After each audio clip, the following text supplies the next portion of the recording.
প্রচুর ঘাম হয়। গরমে রাস্তায় বের হতে কপাল বেয়ে টপ টপ করে ঘাম পড়ে। বাসে ঠাসাঠাসি করে দাঁড়িয়ে মনে হয় শরীর যেন ফুটন্ত লাভা। আর রোদে 5 মিনিট হাঁটলেই জামা ভিজে একাকার। উফ, বিরক্তকর।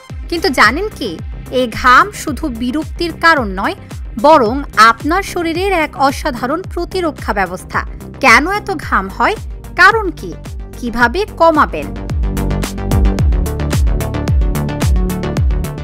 ঘাম হওয়ার পেছনে আছে এক চমকপ্রদ বৈজ্ঞানিক রহস্য। আমাদের শরীরে প্রায় 25 থেকে 40 লাখ ঘাম গ্রন্থি আছে। এগুলো মূলত 2 ধরনের, 1 অ্যাক্রাইন গ্ল্যান্ডস ও 2 এপোক্রাইন গ্ল্যান্ডস। অ্যাক্রাইন গ্ল্যান্ডস পুরো শরীরে থাকে আর ঘাম দিয়ে শরীরের তাপমাত্রা নিয়ন্ত্রণ করে। অন্যদিকে এপোক্রাইন গ্ল্যান্ডস মূলত বগল ও কানের কাছে থাকে, যেখান থেকে আসা ঘাম ব্যাকটেরিয়ার সাথে মিশে দুর্গন্ধ তৈরি করে। ঘাম মূলত 99% পানি আর সামান্য লবণ ও মিনারেল। যখন শরীর গরম হয় বা মানুষ ঘাবড়ে যায়, তখন ব্রেইনের হাইপোথ্যালামাস ঘাম গ্রন্থিকে সিগন্যাল পাঠায়। ফলে ঘাম বেরিয়ে এসে ত্বকের ওপর বাষ্পীভবনের মাধ্যমে তাপ কমায়।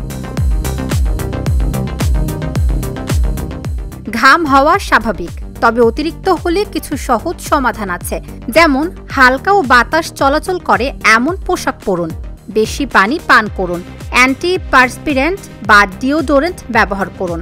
অতিরিক্ত সমস্যা হলে ডাক্তারি পরামর্শ নিন, কারণ অতিরিক্ত ঘামের ফলে হাইপেরিডোরিসিস হতে পারে। ঘাম শুধু শরীরের তাপমাত্রা কমায় না, বরং আমাদের শরীরের ডিটক্সেরও একটি প্রাকৃতিক উপায়। তাই পরের বার ঘাম ঝরলে বিরক্ত না হয়ে ভাবুন আপনার শরীর নিজের যত্ন নিচ্ছে।